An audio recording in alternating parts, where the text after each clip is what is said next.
Hey guys, I thought I would do a quick tutorial for you guys. I've been making ornaments this evening. Um, as you know, I decided that our tree was going to be pink this year. And so I went looking for pink ornaments at the craft stores. And I didn't really see any that I liked or wanted to pay for. Of course, this was at Michael's and Hobby Lobby I think I went to.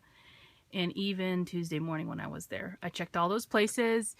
I saw some pink ornaments, but they wanted too much for them. So I thought I'd make a few of my own to start with, and then see where I go from there, see how I like them.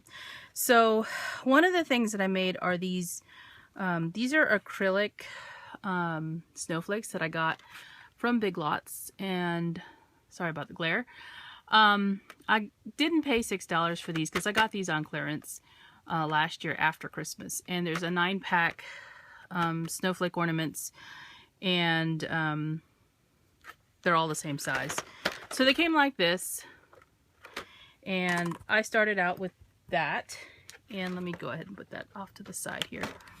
And this is the finished product of my painting, and because it is acrylic, I decided to use my alcohol ink to paint them, but I only painted one side because I like this effect that it has. It makes it look like it's a frosted snowflake, so the back actually looks like this.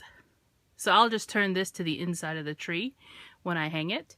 I was going to put something else on the back in case it flipped around, but not going to do that because I didn't think it looked nice. So I could put two together, but again, wasn't liking the edge that it had. So I'm just going to keep it like this. So there's 3 that I made. And because, you know, like I said, I was not going to pay what they wanted me to pay for them, for their pink ornaments. And they weren't exactly the right color. So this is the color I'm going for this year. And so I used my Tim Holtz, what do you call these things? I forget what you call these things. Edger, I think is what you call these. And this has the alcohol ink pad on it already. I'm going to just reuse it. And the 2 colors that I used are the alcohol ink in the shell pink.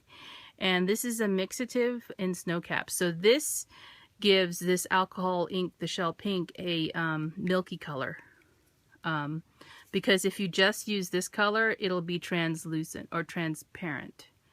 And that's not what I'm going for. I'm going for more of a solid color because I want to give this a pink shade, a pink tone. And I also use the blending solution, and this gives you extra working time for the color. So all I do is, I'm going to open each one of these loosely. And then, actually I should shake this first. The mixative has a ball in it, because it's different than the other alcohol, the regular alcohol inks.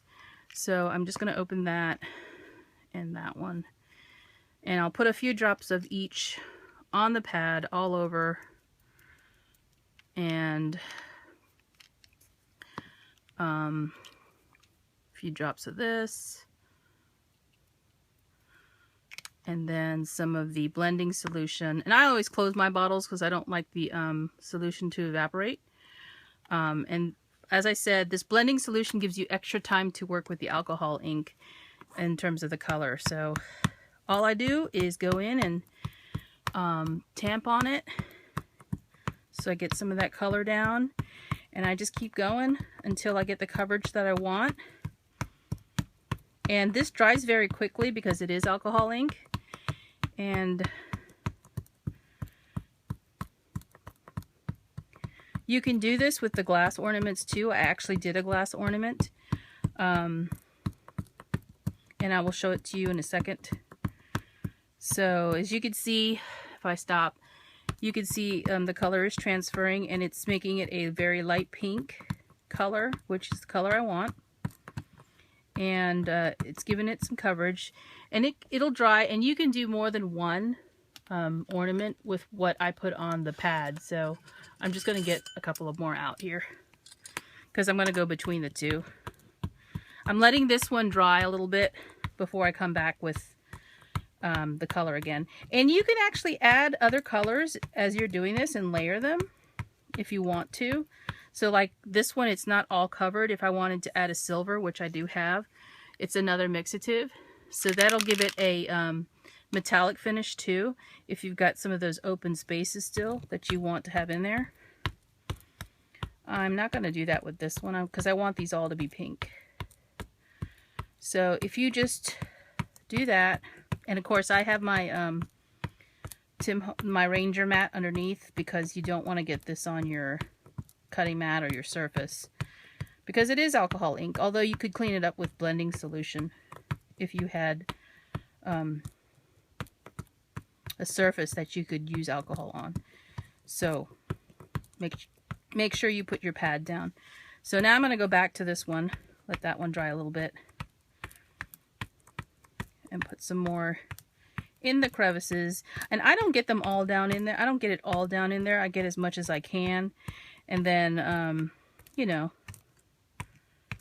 see what the effect is. So I'm just going to turn this one over so you can see it. So now you can see it's got a hint of pink, and there's probably some spots there that are not done, but I kind of like it that way.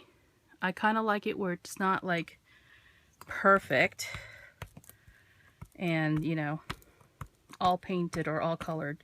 So yeah, I like that frosted look, and you know, give it a try if you're interested in making your own ornaments in a color shade that, you know, is for your colors for Christmas or for your decorating. Let me show you one that I did on the outside of a ball. Now this is a large glass ball, and for this one I first used the silver mixative on the inside. So this, I just squirted a couple of drops in there and swirled it around. So if you're seeing grays, it's because the inside of the ball has the gray, has the silver. And then on the outside I did the same method. I just pounced on it. You know, I held the ball like this and pounced on it. And I didn't do it around the neck right here, which, you know, now I can go back and do that if I want to get those spots. But I was going to cover the neck with something else anyway. So, you know, you want to use alcohol ink on non-porous surfaces. Well, glass is the perfect thing if you're trying to achieve a color palette that you don't want to pay the prices in the stores, or you can't find in the stores. But yeah, that's what this looks like. And this is just, it's just dry. So if you're seeing the shine or anything like that, it's from the glass and everything. So this is what it ends up looking like. And I will decorate this further, but I'm just letting it sit here for now. So that's my little tutorial on some really easy ornaments that you can make, you know, turn something into something prettier or into a color that you want, because this isn't going to show up on my tree because my tree is white and I had bought these and wanted to do something with them. So just a quick share for you guys tonight, and I will talk to you soon. Bye.